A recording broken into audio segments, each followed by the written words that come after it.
Good morning, Year 10. It's Mr. Sutton here, and welcome back for our theory lesson this morning. I'm going to be starting off with continuing building your knowledge on a whole range of different machines, one of which I have in front of me just here.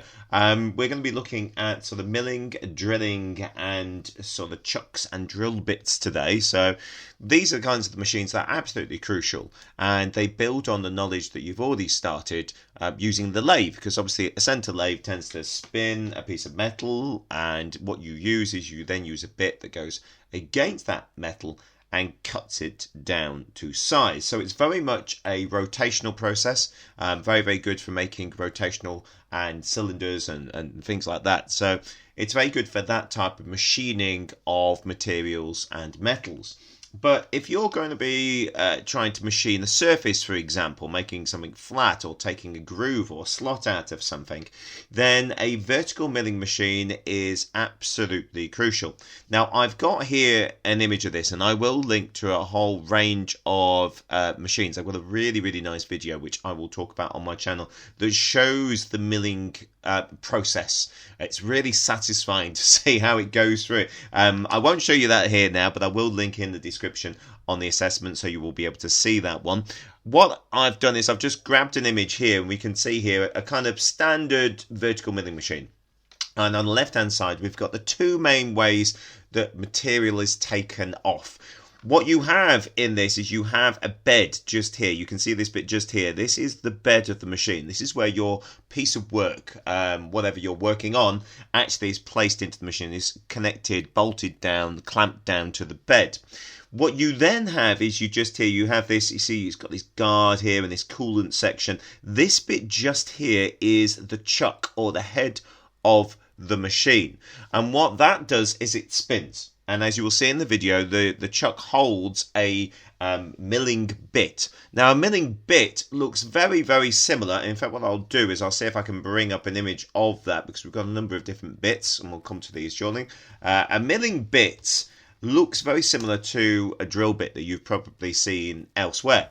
And but it does have a couple of really important parts to it. Now, a standard drill bit, as we will look at, a sort of twist drill bit, basically is designed to drill down into a section. But a milling bit, and here's some quite nice ones just here, a milling bit is designed so not only can it plunge down into the material and create a round hole, so you imagine this could be drilled down into the material just like you've seen with a standard pillar drill that you've done in the workshop, but it can also be moved sideways, which means that it can cut on its edge, and that is a very, very important part of it. So if we look at the milling machine that we've just got on here, you can see that it says you've got the facing of the materials. Use the bottom of the cutting tool to shear away material. So that's the bottom cutting part. So you imagine, and it's always flat on that sort of end part, that's where you go into it, and it uses the bottom edge to cut away the material. Very similar in some ways to how a normal standard fluted drill bit will cut into the material and shear it away. But peripheral milling, that's using the side of the cutting tool to shear away the material. Now, what that actually means is that the side of these bits just here, can be used to cut. So this bit, all of this bit from the tip just here down to the end of the flute, that can be used to cut away material that deep. Although in practice you would never usually take away that amount of material at one time, because it would overhit the bit and it would end up probably breaking. But this allows it to move along, and as you look in that particular video you will see what I mean, and it allows you to take away material. So milling machines can be used to create just about any type of shape, and you get many, many axis machines. The one that I've got just here is your simplest of kind of milling machines, in that you can turn it, this bed just here can go back and forth in that direction, and it can also go back and forth in that direction, and it can go in that direction. So it can turn, it's a 3-axis machine, which means it's got the X, the Y and the Z. You do get other machines that allow it to be rotated to give it additional axes that allows it to do even more complicated machining things.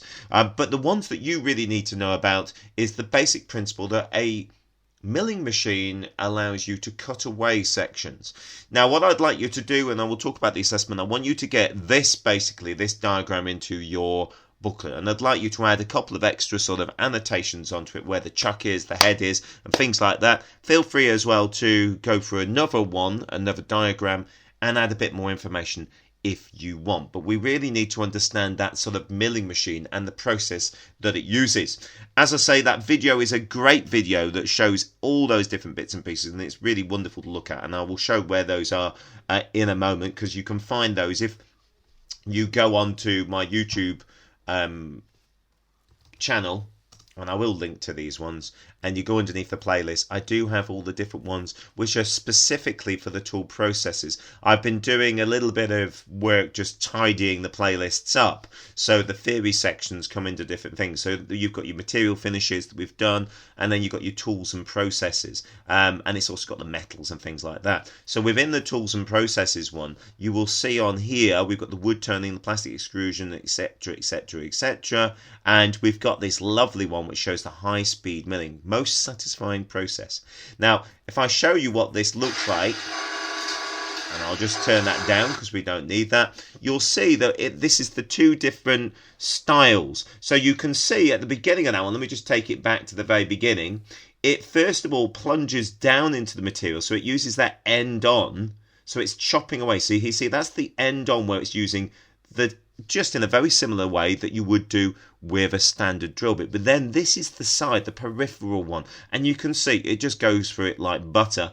And what that can do is it can create loads of different shapes. Obviously you can use different size cutters to create different effects and different sizes of slots and facing off. For example, they often use this to get the top of an engine perfectly flat to the bed, and it can machine loads of different types of shapes. So that's a milling machine. Want you to watch that video through. It's really satisfying going through what I think is steel, but it might be aluminium, but certainly you can see how quickly it does the job. It just takes it away as if it literally is like butter. Anyway, that's the milling machine, and that's in the processes one. The next one that you are probably all very familiar with is the vertical milling machine, vertical pillar drill. Sorry, I was going to change that one. Let me just change that one because we don't want that to be incorrect. The pillar drill. Now, a pillar drill is something that we have inside the workshop. It's something that you should all be very, very familiar with. And it's a simplified version. If you think about it, it's far simpler than the milling machine. The pillar drill is there so that you have your really drilling in one direction. You're drilling downwards on this, so it doesn't need those various axes. It doesn't need to move the bed back and forth. Literally all you're doing is it's the z-axis that it's drilling holes in. Now this particular diagram shows all the different parts of a pillar drill, and it's just something you need to be familiar with. I'm sure you're all very, very familiar with what a pillar drill does, but knowing the fact that it's got the drilling table, it's got a base plate, which is where it's attached to the floor or to the bench, because these can be put on the bench. It's got the throat depth, which is the maximum depth, or the maximum depth you can have a piece of material from the hole to the edge, if you like. So you could turn it through 90 degrees, but obviously then it has to be in the same direction. It has to be reduced down to that throat depth. You've got the motor there and the belt tensioners and the belts and pulleys, and sometimes this top opens to allow you to change the speeds of the drill for different materials. So if you're drilling wood or if you're drilling metal, you're going to need different types of speeds. We've also got the drill and chuck cover, and we will talk a bit about the chuck, because the chuck is where you place the bits in, and this would never have a milling bit in, but it would have your sort of standard kinds of twist drills. It might also have flat bits and Forstner bits that are placed into it.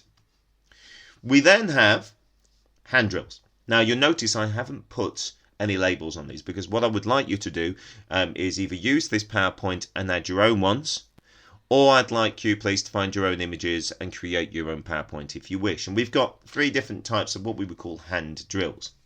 You've got the most basic of basic hand drill, and this literally has got a chuck down here, which is where the drill bit goes in. You've hold it at the top here, and you've got this. So you create the rotational momentum. You're the one that's actually creating the force on this one, the power behind it. These can be very useful because if you just want to do a very, very slow, gentle sort of drilling action, which can be very useful in certain circumstances, because both the battery operated one and also the corded ones and mains operated hand drills, you've got less control over the speed. With the hand one, you can literally just turn it a fraction. So they can be very, very useful in certain circumstances. So that's why we still have them. You're probably all very familiar with the battery operated ones. These become more and more popular as battery technology and motor technology has increased. And they're really, really wonderful. They obviously, because they just allow you quickly to just drill a hole without any particular problems. You'll notice that we have a chuck in here, and these are using what we call keyless chucks, because these, you grab hold of the black bit just here, which has got the rib parts in here for the grip, and you just tighten it up by hand. And that's, again, probably something that you're very familiar with. But as you know from using the pillar drill, a chuck key is usually used, which is used to tighten it up, and it has that sort of cog action on it. And normally that will be used, and you can see just in here, to actually put that in. So if you can add that into your diagrams, that would be wonderful. Now, we've got the chuck and drill bits. I've left this blank because I want you to add those ones in completely yourself. But I am going to talk about those at the moment. Now, we've got different types of chucks. First of all, we've got these, which are called free jaw chucks. And that literally is because they use 3 individual jaws. You can see on here, they have a jaw. These are the bits that go in and out. This is one that would be normally seen on a lathe, but they work in a very, very similar manner on most drills as well. Most drills, pillar drills and hand drills, use the same sort of 3 jaw ones. Now, the reason that they have 3 jaws and not 4, and we do have 4 jaw ones, is because 3 jaws, they all come in at the same pace, the same speed, and that means it's self-centering. Because they all come in at the same speed, you don't get a drill bit that's off-center. It will close in on whatever diameter you want, and that's a particularly useful feature of the 3 jaw chuck, and it's a really important one to understand that that's the reason why you might have them. Now, you do get a 4 jaw chuck. Now, the reason that you often use these ones is because sometimes you might have some material that is a little bit wider than it is long, or you might have something which is actually square, and that's when you might use a 4 jaw chuck. And they're just used so they are self-centering in the same way, or they can be self-centering, or some of them allow the independent movement of each of these jaws. And that allows slightly different off-centering. So, for example, here, you can see that this one has got a jaw that comes in from the side, allowing you to use a thinner piece of material and hold it and obviously place it into the lathe or place it within a drill. Very, very rarely do you have these on drills. You do see them, and we do have them on our own lathe so that we can actually place square or rectangular section material into that and then turn and face it off. So it is important that we have those ones, and they're often used within lathes. So I'd like you to add a picture of both of those. And I did talk about the keyless chuck. I'd like you to put in that there is a keyless chuck and also a keyed chuck. So a standard chuck looks like this, and it has a key on it as well. So you can see just in here, you have got that on there that allows that individual sort of chuck key to locate into that hole just there and then into the teeth there, and allows it to be tightened up. Now, the only downside to these is if you lose the chuck key, you can't tighten it up by hand. And that's really why keyless chucks, this type of thing, have become far, far more popular. And they're usually what you would see in most of the kinds of drills that you get, because they allow you to hold these individual bits and tighten it up by hand. And most of the time, that's perfectly fine. Although obviously sometimes they do tend to slip, which is a bit of a problem. Now, that means that we can add those. So what I'd like you to do is I'd like you to add in on this page the 3, the 4, and also the keyed, chuck keyed, and keyless chuck onto there. I'd also like you to add in as well for this particular one these different types of drill bits, because you're going to need to know basic understanding of the drill bits that you are going to find in the average type of workshop. The first one that you're going to find is what we call twist drills.